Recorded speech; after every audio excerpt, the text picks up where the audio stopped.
Welcome to the Political News Report, politicalnewsreport.com. The current news cycle moves fast, and it's easy to miss important stories with the flood of information that is available today.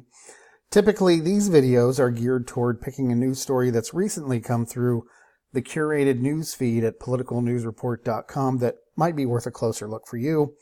But today, we're going to reach back a little further in time to a news story from 2013 that continues to be relevant year after year and also continues to be ignored. But before we talk about that, I want to say a quick thank you to the new subscribers that joined on YouTube and BitChute this week. Friends, if you find value in this content, click the subscribe button, click the notification bell, and also share on social media. And with that, let's go to the topic of this video. So, unless you've been hiding under a rock, you're well aware that tensions continue to mount in the Middle East between the Islamic Republic of Iran and the United States of America. Flare-ups between the United States and Iran have been a recurring theme for the past several decades. I personally have been alive through several of these flare-ups, and each time the relationship between these two countries is typically portrayed by Western politicians and the Western media at least, as that of the civilized, freedom-loving, prosperous United States being threatened by the backwards, oppressive, freedom-hating Islamist dictatorship of Iran. The current crisis between Iran and the U.S. is not being presented any different today. This most recent flare-up has taken place in a body of water called the Strait of Hormuz. The Strait of Hormuz lies off the southern coast of Iran, as we can see here on Google Maps. According to the US and the UK, as well as Western media outlets, events occurring in the Strait of Hormuz are somehow acts of aggression by Iran against the United States and its longtime ally in Middle East conflict, the United Kingdom. Now, that's despite the fact that the Strait of Hormuz is 7,000 miles away from Washington, D.C., or the eastern coast of the United States, and about 3,400 miles away from London. While unpacking that spin is worthy of a lengthy documentary in and of itself, the Political News Report is here to give you the quick and dirty. And the quick and dirty here is the one thing neither President Trump nor any of his predecessors going back decades, except for one instance by Barack Obama that I recall in 2009, which he apparently forgot about, is something that has long been discussed in academic and policy circles, but never officially acknowledged nor reported by the mainstream media. And that is that in 1953, the United States overthrew a Western-friendly, secularist, democratically elected leader named Mohammad Mossadegh in the interests of big oil and at the urging of the United Kingdom.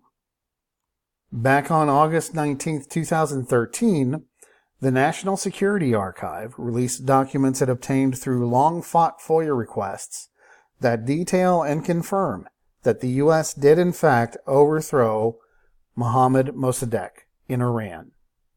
That is something that the U.S. long denied. One quick note, so nobody is confused. The National Security Archive is not a federal agency. It is a nonprofit organization run out of George Washington University. And they were founded in 1985, as we can see here on their About page. And their purpose basically is to expand public access to government information by using the U.S. Freedom of Information Act law. Now, while this article doesn't really deep dive into the details of the 1953 coup in and of itself, it links to CIA original documents like this one, a narrative of the coup by one of the CIA coup planners himself, Dr. Donald A. Wilber.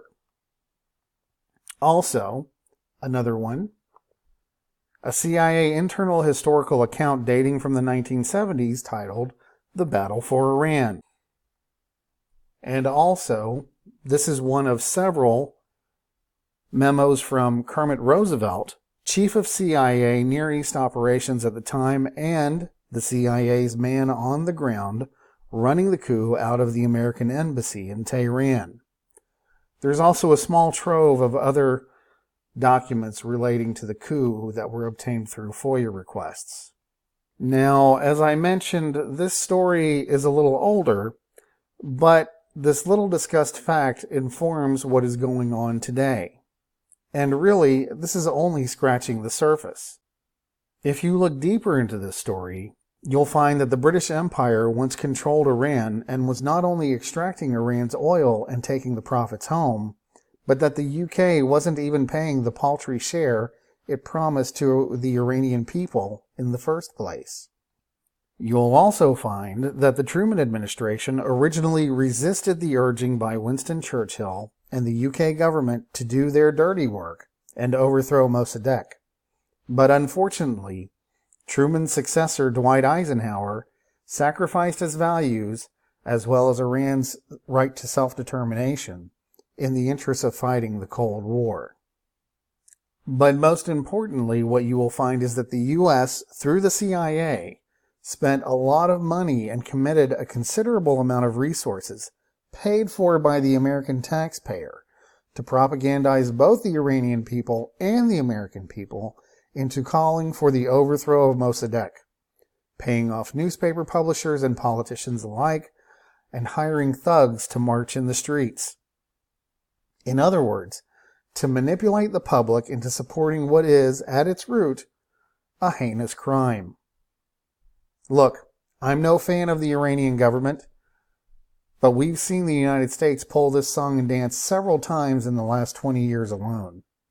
At some point, the adults in the room have to point out that the kid who keeps getting into fights in other people's yards is probably lying when he says they're the ones who started the fight in the first place. Links to the National Security Archive article and other things that I've linked to during this video will be in the show notes. I really recommend tucking this one away and saving it because it looks like this Iran thing is going to keep coming up time and time again. And this is an important fact to remember about U.S.-Iranian relations. Also, if you would like to know more about this very important piece of history, there's one quality account of this story that I can vouch for because I've read it myself, and it's this book called All the Shah's Men by a man named Stephen Kinzer. If you're as busy as I am, I recommend the audio version. It's far more intriguing than anything Hollywood could ever produce. Thanks for watching. As I mentioned before, resource links are in the show notes. Give us a thumbs up if you found this content of value. Also subscribe, share, and click the notifications bell to be notified when there's more political news to report. Also, remember to visit the politicalnewsreport.com website daily and check out our curated news feed. Again, thanks for watching, thanks for listening, and remember, the political is personal.